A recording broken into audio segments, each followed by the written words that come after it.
স্থায়ী থেকে বিদায় নেওয়ার শেষ ঠিকানা মালয়েশিয়া।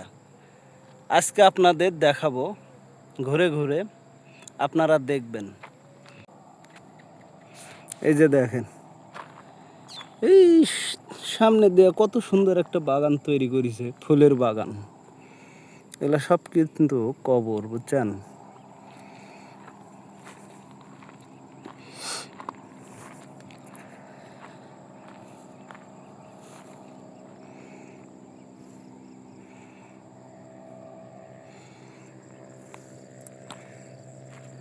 আমরা দুই বড় ভাই, আমার বড় ভাইয়ের সাথে আসছি। আর ওই যে যে জায়গাটা দেখতেছেন, ওই জায়গাটা যদি বৃষ্টি বর্ষণ হয়, ওই জায়গায় রেস্ট নিতে পারবে, ওখানে থাকতে পারবে, ঠিক আছে।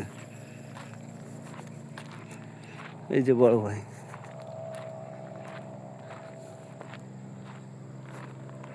অবশ্যই প্রত্যেককেই কুল্লু নাফসিন জায়কাতুল মাউত, মৃত্যুর স্বাদ প্রতিটা ব্যক্তিকে কিন্তু গ্রহণ করতে হবে।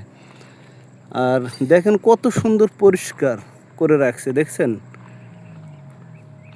পরিষ্কার পরিচ্ছন্নতাই হচ্ছে পরিবেশের একটা মূল চাবিকাঠি, আপনারা দেখতেছেন। তবে কবরবাসীর জন্য সকলে দোয়া করবেন এবং সকলে নামাজ পড়বেন, আকিমুস সলাত, নামাজ প্রতিষ্ঠা করবেন।